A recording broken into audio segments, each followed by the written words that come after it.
The angry crowd gathered outside Kenneth's modest home on Elm Street in Willow Creek, Iowa, their voices rising in a chorus of hatred as they demanded he leave the town forever. As stones rattled against his windows and old friends shouted slurs he never thought he'd hear from them, Kenneth stood inside clutching the small USB drive that contained the only evidence capable of exposing the corruption that would soon destroy the very community turning against him. His hands shook not from the fear of the mob, but from the weight of what that drive held, the video that could save every single one of them if they had only listened before it came to this. Kenneth Thompson had lived in Willow Creek all 34 years of his life, the quiet records clerk at town hall, the guy who helped with property taxes and birth certificates, never causing trouble until love made him visible in the worst way possible. He glanced back at Gregory, who stood pale in the hallway, eyes wide with the same terror that had gripped them both when the photo leaked 2 days earlier. They had been so careful for 2 years, meeting at the hidden riverbank or the old warehouse on the edge of town where no one went anymore.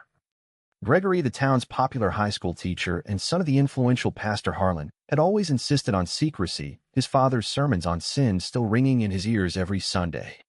Kenneth had understood at first the town was conservative, jobs depended on the big chemical plant on the north side, and families like Gregory's held the social power. But love had grown deeper than caution.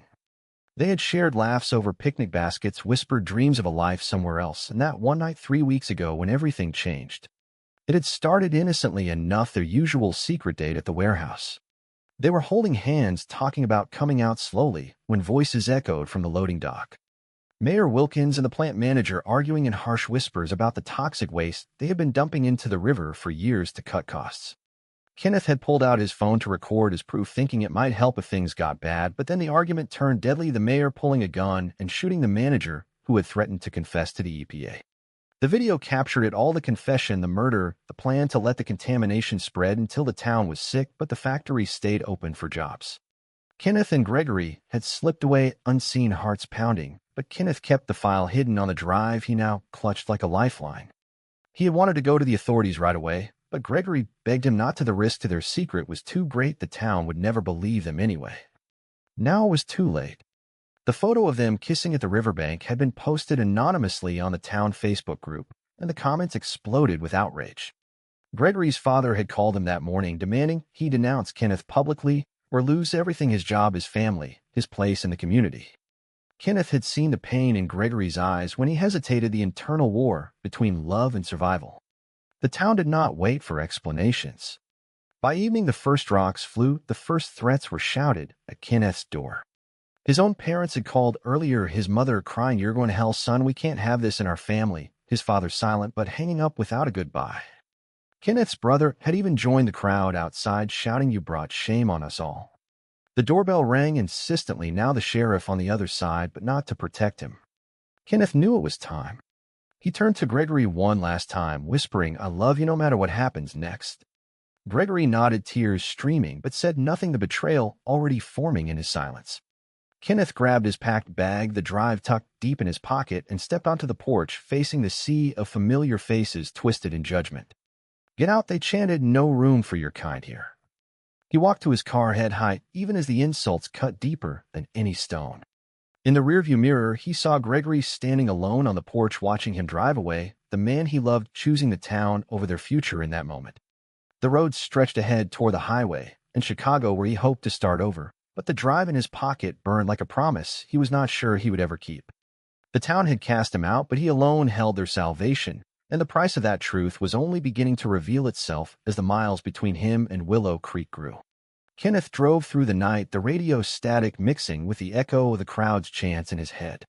Every mile marker felt like another piece of his life being stripped away, the small town where he had coached Little League, helped at food drives, and quietly loved the man who now stood with the mob. By dawn, he reached the outskirts of Chicago, the city lights promising anonymity, but offering no comfort for the ache in his chest. He found a cheap motel, checked in under a false name, and collapsed on the bed, replaying every decision that led to this exile. Had he pushed Gregory too hard about coming out? Had he been naive to think their love could survive the town's prejudice? The USB drive sat in the nightstand, a silent reminder of the bigger crime the mayor had committed, the one that could poison the entire community if the dumping continued unchecked. Back in Willow Creek, the days after Kenneth's departure passed in uneasy quiet.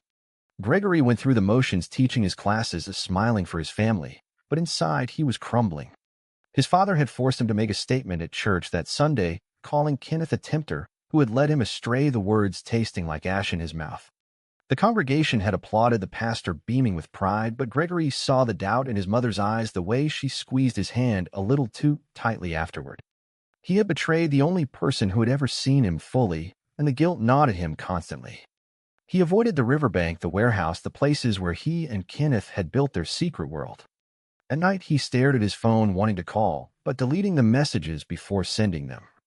The town seemed to move on. The factory hummed along, the mayor shaking hands at the diner as if nothing had happened. But Gregory knew the truth. The video existed, and Kenneth had it. Kenneth, meanwhile, tried to rebuild. He found a job at a city records office, the work familiar enough to keep his mind busy during the day. Evenings were harder, the small apartment empty, the sounds of the city foreign and loud. He thought about destroying the drive, letting the town face its own consequences, the illnesses that would come, the lawsuits, the deaths. Why should he help people who had thrown him away like garbage? His family had not called, not even once. His brother posting on social media about cleaning house from sin. The pain of that rejection mixed with a memory of Gregory's silence, making Kenneth question if any of it had been real. Yet in quiet moments, he remembered the joy, the way Gregory's laugh lit up the riverbank, the promises they had made under the stars. Love did not vanish with exile, it lingered, twisting the knife deeper. Weeks turned into a month, and Kenneth started seeing a counselor, the sessions peeling back layers of shame he had carried since childhood in a town that preached acceptance but practiced judgment. He learned to name the feelings, the internalized fear, the cost of hiding who he was. But the drive remained untouched in a safe deposit box at a downtown bank. He told himself he was waiting for the right time, but deep down he knew he was afraid of what helping would cost him again, afraid the town would spit in his face even as they begged for the proof. Across the state in Willow Creek, the first signs of trouble appeared. A few kids complaining of stomach aches at school, the doctor attributing it to a bad batch of water. But Gregory overheard his father talking to the mayor late one night, the voices low and urgent about keeping it quiet. The secret was cracking, and Gregory realized with a sinking heart that Kenneth's evidence might be the only thing that could stop the coming disaster. He picked up the phone at last, dialing the number he had memorized, but hung up before it rang, the choice still too heavy, the fear of losing everything still winning. The call never came, and Kenneth threw himself into his new routine in Chicago, the city's energy a distraction from the constant ache of missing Gregory and the life he had known. He joined a local LGBT support group, the meetings filled with stories of rejection and resilience that mirrored his own, making him feel less alone for the first time. One evening, after a particularly raw session, he walked along the lakeshore, the wind off the water, reminding him of the riverbank back home. He sat on a bench watching the waves, thinking about the video, the mayor pulling the trigger, the manager's body slumping, the casual way Wilkins had wiped the gun afterward. Kenneth had replayed it only once in a public library computer, the horror fresh each time. Reporting it anonymously was an option, but the file linked back to his old work computer at Town Hall, the one he had used to copy the documents proving years of falsified environmental reports. The town would know it was him, and after the way they treated him, why risk it? In Willow Creek, the illnesses spread quietly. At first, 3 more children hospitalized with mysterious rashes and nausea, the local paper running a small article on summer flu. Gregory taught his classes with a forced smile, but his mind wandered to Kenneth constantly, the guilt a constant companion. His father noticed the distraction, pulling him aside after dinner one night. "Son, you did the right thing. That Thompson boy was trouble. The Lord tests us." Gregory nodded, but inside he rebelled, the words feeling hollow. He started driving past Kenneth's old house, now boarded up, the for sale sign crooked in the yard. Neighbors avoided his eyes, the shame of the expulsion lingering like smoke. One afternoon, he drove to the warehouse, the site of the murder, the tape still there, yellow police line, but no investigation because no body had been reported, missing, the manager listed as on vacation. Gregory realized the cover-up was complete, and only Kenneth's proof could unravel it. Kenneth received a letter from his mother forwarded through his old address, the handwriting shaky. "We pray for you, but you chose this path the family cannot associate with sin." He read it twice, then tore it up, the pieces scattering in the wind from his apartment window. The rejection fueled a new resolve. He would not destroy the drive, but he would not send it either, let them reap what they sowed. Yet doubt crept in at night, the faces of the children he had coached, the elderly he had helped with paperwork, all innocent of the mob's actions. Was his silence justice or revenge? The moral line blurred with each passing day, the price of his decision weighing heavier. He started dating casually a nice guy from the support group, but the kisses felt empty. Gregory's touch still burned in his memory. The betrayal cut deepest there, the man he loved choosing safety over truth, choosing the town that hated what they were. Gregory finally broke his silence, confiding in a trusted colleague at school the whole story minus the video. The colleague urged him to reach out to Kenneth to make amends, but Gregory hesitated, the family pressure mounting, his father announcing a special sermon on moral purity that Sunday. Gregory attended feeling like a fraud, the congregation nodding along, while he sat in silence knowing the real sin was the mayor's and his own cowardice. That night he searched online for Kenneth's name, finding the city job listing and an address. His finger hovered over the send button on a drafted email, but he closed the laptop, the fear winning again. Meanwhile in Chicago, Kenneth received news from an old friend still in town, the water tests coming back abnormal, the plant denying responsibility. The crisis was building, and Kenneth felt the pull, the evidence in his possession, a tool for good or a weapon of indifference. The internal conflict raged, his heart torn between the man who had been his everything and the town that had broken him. He made a choice that night to wait one more month. If no one reached out, the drive stayed buried forever, the price of their prejudice paid in full. The month passed in a blur for Kenneth, the city becoming home, yet never quite filling the void. He excelled at work, earning praise from his boss, the routine a balm for his fractured spirit. But the news from Willow Creek filtered through social media posts about more kids sick, the hospital overwhelmed, the mayor holding a press conference blaming everything on bad luck. Kenneth watched the video, the mayor's smile too wide, too practiced, and the anger surged fresh.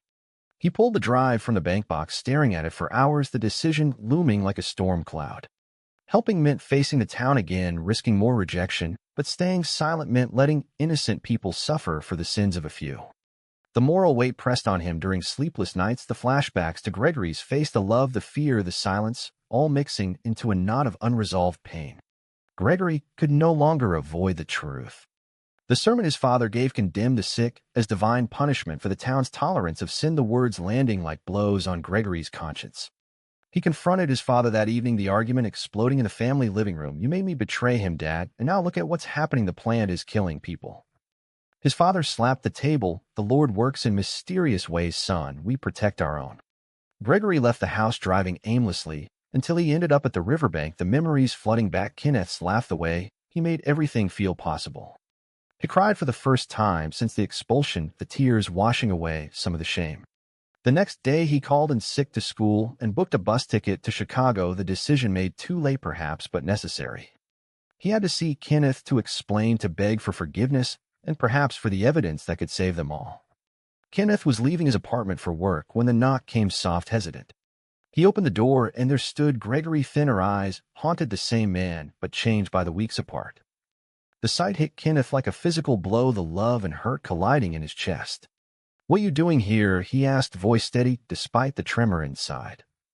Gregory stepped forward, the words tumbling out. "I was wrong, Kenneth. I was scared, my family, the town. I never stopped loving you." They talked for hours on the small couch, the story unfolding, the pressure, the betrayal, the illnesses spreading. Kenneth listened, the anger softening into something more complex, compassion mixed with caution. He showed Gregory the drive, the video playing once, the horror shared now between them again. Gregory wept, seeing the proof, the cost of their silence. But Kenneth held back, the decision still his alone, the price of returning too high, the risk of more pain too real. The reunion brought a fragile hope, but also new tension, Gregory urging him to come forward anonymously, at least Kenneth refusing until he saw a real change. They spent the night talking, not touching, the emotional distance a chasm. In the morning, Gregory left, promising to push from inside the town to prepare the way. Kenneth watched him go, the ache returning stronger, the choice clear. He would help, but on his terms. The town would know the price of their prejudice. The drive went back into the box, but the lock felt looser, the path to salvation beginning to form. Gregory returned to Willow Creek with a fire. He had never known, the conversation with Kenneth fueling his resolve. He started quietly talking to parents of sick children, showing them articles on chemical exposure, the seeds of doubt planted.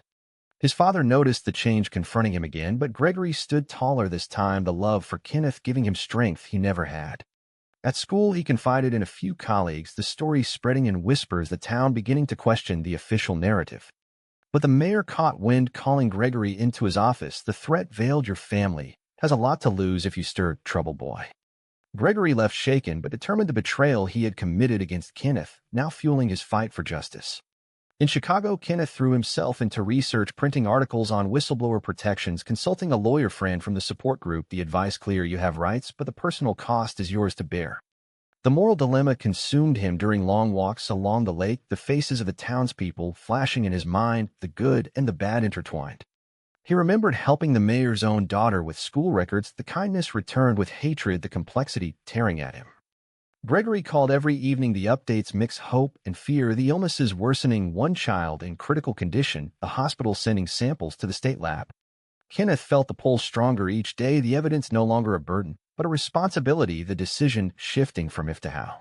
The police finally knocked on doors in Willow Creek, the investigation into the contamination, now official federal agents going house to house asking about any unusual activity at the plant or river. Most residents clammed up, jobs on the line, loyalty to the mayor deep. But when they reached Gregory's house, he broke the silence, telling them about Kenneth, the video, the murder, the cover-up. The agents exchanged glances, the pieces falling into place, Kenneth's name flagged in their system as the former clerk with access to records. They left with a mission to find him, the town buzzing with the news that the man they had driven out might be the key to their salvation. Gregory stood on his porch watching the agents drive away, the weight lifting slightly, the betrayal partially redeemed by this act of courage. Kenneth received the call from an unknown number, the voice official FBI agent Ramirez. "We need to talk about Willow Creek, sir." He agreed to meet in a neutral coffee shop, the drive in his pocket, the choice made. He would hand it over, but only after they heard his story, the full truth of the prejudice, the exile, the cost. The meeting was tense, the agents listening intently, the video reviewed on a laptop, the evidence solid enough to warrant arrests. But Kenneth added a condition: "I want the town to know it was me, the one they shunned." The agents nodded, the process beginning, the machine of justice turning slowly. Gregory was notified, the reunion plan in Chicago, the circle closing at last. The agents arrive in Chicago, the meeting at the coffee shop stretching into hours, Kenneth laying out every detail, the secret relationship, the discovery, the expulsion, the internal battle. They assured him protection, the case strong enough to take down the mayor and shut the plant for good. Kenneth handed over the drive, the act feeling like releasing a long-held breath, the proof now in official hands, the salvation no longer his alone to carry. But the agents warned the town would fight back, the economic fallout real, the backlash against impossible again. Kenneth accepted the risk, the decision made, the price of his compassion one he was willing to pay. Gregory arrived that evening, the two men meeting at Kenneth's apartment, the air thick with unspoken words. They embraced this time, the touch tentative, then fierce, the love surviving the storm. Gregory apologized again, the words heartfelt, the family pressure explained the fear of losing everything, the slow awakening to his own identity. Kenneth listened, forgiving, but not forgetting, the wounds deep but healing. They talked late into the night, planning the next steps, Gregory committing to come out publicly to stand beside Kenneth, the cost to his career and family accepted. The moral conflict for Kenneth eased in Gregory's arms, the choice to help now validated by this reunion, the human connection proving stronger than hate. Back in Willow Creek, the arrests happened swiftly, the mayor taken into custody, the plant shut down, temporarily the town in uproar. News spread fast, the evidence from Kenneth, the man they had banished, now saving them from a slow poisoning. Families gathered in shock, some angry at the betrayal by their leaders, others reflecting on their own role in the expulsion. Gregory's father called him, the conversation explosive, but ending in reluctant silence, the pastor facing his own complicity in the culture of fear. The town began to fracture along lines of guilt and denial, the door-to-door knocks now revealing stories of regret, the full impact of their prejudice coming to light. Kenneth and Gregory returned together, the drive back tense but united. They stayed at a motel on the edge of town, avoiding the stares, the whispers. The agents arranged a town meeting, the evidence presented, the truth laid bare, the murder, the dumping, the illnesses linked directly. Kenneth stood at the podium, the room silent as he spoke, not with anger, but with quiet strength. "I left because you made me, but I came back because no one deserves to suffer for the sins of a few." The words landed heavy, some heads bowed, others defiant, the price of their actions now clear in the faces of the sick children, the closed factory, the lost trust. The meeting stretched into the night, questions flying, accusations and apologies mixing in equal measure. Kenneth faced his family, his mother crying, the embrace awkward but real, his father muttering an apology, the brother silent but nodding. Gregory stood beside him, hand brushing Kenneth's, the public display a statement louder than words. The pastor watched from the back, the conflict on his face, the son he had pressured now the catalyst for change. The agents confirmed the cleanup would begin federal aid, secure the town saved from the worst, but the economic hit real, the jobs gone, the community forced to rebuild on new foundations. Kenneth and Gregory walked the riverbank afterward, the familiar spot, now a symbol of survival. They talked about the future, the possibility of staying or leaving, the choice theirs alone. Gregory's family dynamics shifted, his mother reaching out, the father distant but not hostile, the coming out a slow process with setbacks. Kenneth felt the weight lift, the internal voices of doubt, quieting the decision to help, now a source of pride, not regret. But the town was not uniform. Some businesses closed in protest, the whispers of resentment lingering, the prejudice not erased overnight. The cost remained visible in strained relationships, the therapy sessions Gregory started, the nightmares Kenneth still had. The days turned to weeks, the cleanup crews arriving, the hospital, treating the affected, the community meetings focused on healing. Kenneth volunteered at the records office again, the welcome mixed but genuine. Gregory taught with renewed passion, the students asking questions, the dialogue opening doors long closed. Their relationship deepened in the open, the dates now public, the joy returning, but tempered by the reality of their journey. The betrayal had taught them both the value of truth, the price of silence, the strength in forgiveness. Kenneth reflected often on the drive, the evidence that had changed everything, the choice that defined him not as victim but as the one who rose above. Yet the moral questions lingered in quiet moments. Was helping the town an act of grace or weakness? Did the community deserve the second chance after the harm they caused? Kenneth discussed it with Gregory, the conversations deep and honest, the love their anchor through the uncertainty. The town began to change slowly. A pride parade proposed, a support group formed, the awakening gradual but real. Kenneth saw the children recovering, the factory being repurposed for green tech, the hope emerging from the ashes of prejudice. The months passed, the town transforming in small but meaningful ways, the federal grants helping rebuild the factory under new management, the community center hosting dialogues on acceptance. Kenneth and Gregory moved into a small house on the edge of town, the river visible from the porch, the past and future blending. Gregory's father attended one of their gatherings, the conversation stilted, but a start, the family mending thread by thread. Kenneth's family joined for dinners, the awkwardness fading into normalcy, the love proving resilient. The evidence had saved them all, but the real salvation came in the choices each person made afterward, the decisions to confront bias, to embrace difference, to pay the price of growth. Kenneth stood at the town square one afternoon, the memorial for the murdered manager unveiled, the plaque reading truth over silence. He felt Gregory's hand in his, the crowd gathered in quiet respect. The journey had cost them both family ties, friendship, security, but it had given them something greater, authenticity, unity, purpose. The town was not perfect, the scars remained, the debates ongoing, but the door to a better future stood open because one man refused to let hate win.